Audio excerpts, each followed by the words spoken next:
Bonjour à tous, j'espère que vous allez bien. Aujourd'hui, je vais vous parler de mon avis sur le dernier épisode de la série Star Wars, le livre de Boba Fett. Et donc, commençons. Donc, au début, R2-D2 ramène Grogu sur Tatooine, qui a choisi la côte de maille de Din Djarin jusqu'au hangar de Pelimoto. Donc, pendant ce temps, du côté de Boba Fett et de Din Djarin, ce dernier rencontre Cad Bane et les Pikes à l'extérieur des vestiges du sanctuaire de Garsa. Là, Cad Bane révèle que ce sont les Pikes qui ont tué la tribu toscane de Boba et ont fait porter le chapeau aux faucheux de Quintan. Les autres familles criminelles trahissent Boba et attaquent ses soldats dans tout Mos Espa. Donc Boba et Din envoient le majordome du Mock Chase pour distraire les Pikes, permettant au duo d'attaquer depuis les airs. Mais ils sont dépassés en nombre.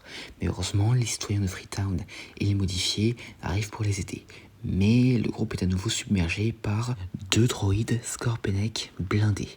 Donc Pelimoto arrive avec Grogu qui aide Din à détruire l'un des Scorpenek, tandis que Boba, chevauchant son Rancor, détruit l'autre.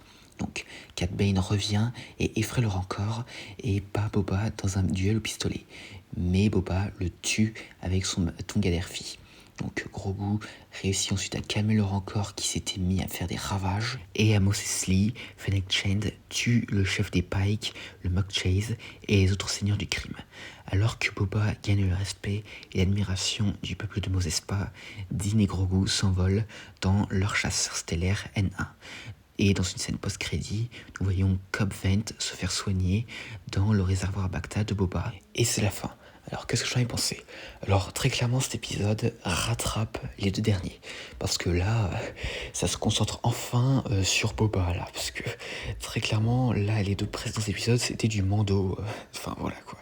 Donc, alors, le combat à Mos Espa, franchement, il est assez pas mal. Et c'est d'ailleurs l'épisode dans une série Star Wars le plus long qu'on ait jamais eu. Et donc, alors, bon, clairement, je l'avais dit dans le dernier épisode qu'ils auraient dû recruter plus de monde là, parce que très clairement, sans le Rancor et tout là, ils se seraient fait défoncer là. Et donc alors le Rancor, franchement, c'était assez inattendu, mais bon, c'est quand même cool de voir ce monstre en action là et comment il défonce les droïdes et tout, et aussi comment il mange presque Mando là, et heureusement qu'il est en Beskar parce que sinon là il se serait fait casser la tête là. Et donc alors bon, le clin d'œil à King Kong c'était pas vraiment nécessaire, mais c'est stylé quand même. Et donc alors bon, pour Cad Bane contre Boba, franchement c'était vraiment stylé, et la façon dont Boba il tue Cad Bane là, franchement c'était assez violent. Et oui, Cad Bane est bien mort, parce que il y a beaucoup de théories qui disent qu'il serait pas mort. Et donc Fennec Shand, la façon dont elle tue les chefs Pike et tout là, franchement c'était vraiment stylé là. Là on a l'impression que c'est vraiment une vraie assassin là. Et pour les droïdes Scorpenek, franchement ils sont vraiment stylés. Même si je trouve que leur bouclier c'est un petit peu abusé, mais bon. Et donc à part ça, un très bon épisode, à qui je donne un 9 sur 10. Et donc pour conclure, je dirais que la série Boba Fett est une série plutôt divertissante, mais bien sûr ce n'est pas la meilleure non plus, parce que malheureusement il y a le problème avec l'épisode 5 et 6 qui sont trop concentrés sur Mando et qui éclipsent complètement Boba. Enfin vraiment, je me demande encore aujourd'hui pourquoi ils ont mis tout ça dans Boba et pas attendu la saison 3 de Mando. Et parfois, je trouve vraiment qu'il y a quelques facilités scénaristiques, notamment dans l'épisode final. Mais bon, c'est pas vraiment trop important. Mais vraiment, le problème, comme je l'ai dit, c'est le fanservice qui est trop mis en avant là. Alors que pour les dernières saisons de Mando, c'était assez bien, parce que ça restait un minimum concentré sur le personnage principal.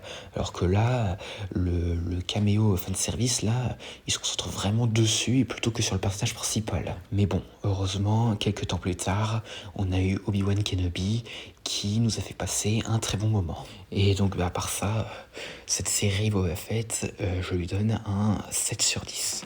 Et donc voilà, j'espère que cette vidéo vous aura plu. N'hésitez pas à dire ça dans les commentaires, et à la prochaine.